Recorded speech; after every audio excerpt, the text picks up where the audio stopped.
embedded in the core of you. You are your very best teacher. And until you really embrace that, you will be running helter and skelter thinking someone else has your answer. We who are here holding your hand, we absolutely do not have your answer, but we can point the way. We can say, over there. It's kind of like we're all becoming Vanna White. Turn the letter around. You've got to come up with the word and the phrase, and we just point the way. The most we'll do is turn the letter around. And anyone who's telling you they have your answer, careful. More than likely you'll be misled. So hopefully now you've got your coins. All right, got them? You're going to hold them very carefully, cup them in your hand, and you're going to start shaking them. And you're going to think of your question. Now, what's your question? Your question has to be kind of broad.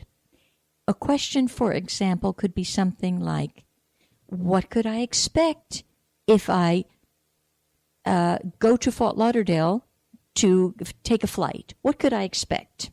That probably was my question, because even early on, I got a sense of how do you ask stuff, you know? You can't give it an either or. Should I go to the Fort Lauderdale airport or the Miami airport? You won't get an answer. It's not like that. You would get that answer if you went to the local psychic downtown. She'd come up with something. He or she would come up with something for you, and I don't guarantee it would be the right answer, because they wouldn't access the fact that you probably shouldn't go to any airport. So ask kind of a broad question. What could I expect? What could I expect if I buy that house on Sunnybrook Lane? So you hold the question. Ordinarily, I actually have a whole book. Each year I have a whole notebook devoted to this year's I Ching musings or contemplative findings. And so I would actually have written it down. What can I expect if I buy that house on Sunnybrook Lane?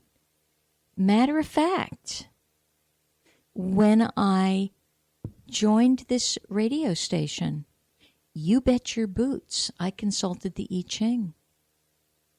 Is this for my highest good? Can I make a proper contribution? What could I expect? I probably asked it a few different ways because it was an important thing for me. And quite frankly, I was tired of false starts, as I think many of you are. You've had a lot of false starts and upside-down beginnings. So as we gain more life experience, you want it to be better and better. So you're going to ask, what can I expect? And I remember I probably at some time should pull out that writing and bring it into the gentleman that owns this station, because it was profound and helpful. And here I am. So I would ask definitely, what could I expect? All right, so here you are shaking, and you then ideally, now see, sometimes I'm one for honoring the whole tradition. When I throw my coins, I actually throw them onto a red napkin, because that's what one of the masters said, and it felt good to me. In other words, it's a mark of respect. I also keep my I Ching books in a library, but they're above my head. They're like the shelf above, another subtle mark of respect. Some masters suggest you wrap the books in silk. I use them too frequently, and I don't have that patience. So that didn't feel good to me. Didn't feel right. Wasn't my truth. So here I go. I'm holding that thought. What can I expect if I purchase that house on Sunnybrook Lane? And I throw the 3 coins. Now, as you look down, you will see heads or tails. And heads are what we call a yang line. It's a straight line. Tails are a broken line. So let's suppose with these coins, you have two heads. Everybody with me? You got two heads and a tail. Got it? Two heads and a tail is a whole yang line because you've got two. So you're going to be drawing a little house. And a house begins with the foundation. You build a house from bottom to top. So you're going to draw a straight line, about an inch long, just a horizontal straight line. Okay, because you have two heads and one tail. Now, take the coins back up. Again, hold the thought, very focused. Don't have the TV on, for heaven's sake. If there's a lot of distractions, the energy can't be as pure as you need it to be. So you've picked a quiet place, and you're now thinking again, what can I expect if I buy the house on Sunnybrook Lane? You shake it, let it go onto the whatever you've shaken it onto. Now let's suppose you have three tails, okay? So you've got a broken line. So you draw right above the bottom line a broken line. So that broken line, all in all, is about an inch, okay? So you got, say, half an inch on one side, half an inch on the other side, and a little space in between. And at the right side of that line, put a little dot, just a little dot, because you had three tails. Three of anything is going to get a dot, and it means the line has to change. We'll talk about that in a minute. We're going to keep building the house. Pick the coins back up again. Think, what can I expect if I purchase the house on Sunnybrook Lane? Shake it up. Okay, let them go. And now you have two tails and one head. Okay? That's what you got. That means you simply have a broken line above the first broken line. So now you have three lines drawn. You've got a straight line, then you have a broken line with a dot, and now you have simply a broken line. And you have what is called a trigram. You have the beginning of your answer. Okay, pick the coins back up. Again, hold the thought. What can I expect if I buy the house on Sunnybrook Lane? Shake them up.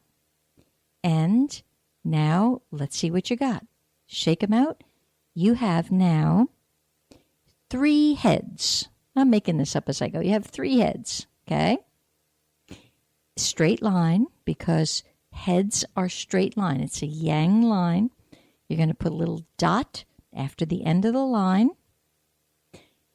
Okay, so now we've got a straight line, a broken line with a dot, another broken line, and a straight line with a dot. Now you've got two more lines to go here for your complete answer. Pick your coins up again, shake them up, holding with intensity. What can I expect if I buy the house on Sunnybrook Lane? Okay, throw the coins. What'd you get? You got two heads and one tail. Okay, you now have another straight line, just like the bottom line. Okay. All right. Pick them up again. Shake them up. What can I expect if I purchase the house on Sunnybrook Lane? Okay. Let's see here. Going to shake them out. You have one tail. No, we're going to do it two tails. Two tails and one head. Two tails and one head, which would be a broken line. Got it? So now we've got, from the bottom up, straight line, broken line with a dot, a broken line, no dot, a straight line with a dot, a straight line, and a broken line. Okay? All right. To the right of everything you just wrote, you're actually going to make a separate new house. So you begin from the bottom up again. You're going to draw a straight line on the bottom because that's what you've got on the left. You're going to cover that up with your finger so you don't get discombobulated. Now you see a broken line, and the dot says that line has to be changed into its opposite. So you draw on right above the first straight line, you draw your second unbroken line. Okay, so you have unbroken and unbroken. Cover up those two so you don't get confused, and just bring over to the right the broken line. Keep going on up the ladder. Now you see you have a straight line with a dot. Okay, you're going to break that line because the opposite is a broken line. You're going to come on up. You have a straight line, carry it over. You have a broken line. So your answer, you have 2 hexagrams potentially as your answer. So the answer, actually, you have to go look it up in an I Ching book. So I'm going to help you here. So the first hexagram, all right, first hexagram we've got is, it's called Tui over Chen. So that's what it is. It's 2 parts to it. It's Tui over Chen, and the number that it resonates to, so part of your answer is actually number 17. Okay? The second hexagram that you've drawn is Kan over Tui. And that gives you number 60. Okay? So here we go. Here's your answer. Should you buy this house? The bottom line, well, I'm going to take you first to number 17. And let's just float around in number 17 for a minute. And some of you actually have I Ching books. Whatever you've got, start there. Start there so you can follow along with me today. It's a lot of fun. Okay, so the answer actually is something called following. And it is well to leave the control to others and adapt to the situation. Keep a low profile right now. Harmonize with existing conditions. Now, that hasn't really clearly showed you yet. So you would read a little further. And I would read, if you are stubborn, clinging to the old, how will you be free to connect with the new? So I would be asking you, are you clinging to your old house? If you're clinging to the old, you can't buy the one on Sunnybrook Lane. So it's not saying do or don't, it's bringing you deeper.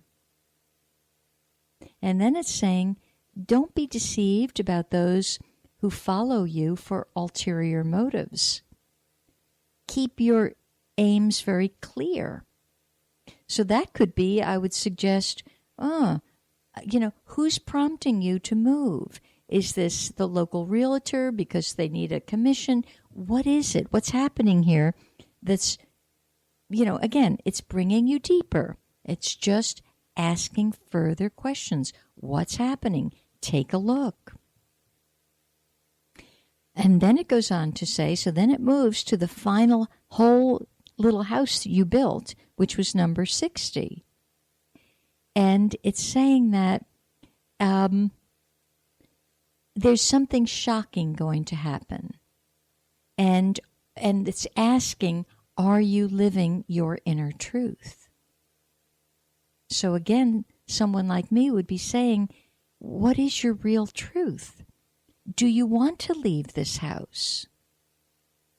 It's very interesting. A few weeks ago on the air, when I was talking about the love sections of a home, this precious woman who had been married for 52 years was saying, she was asking, where's her love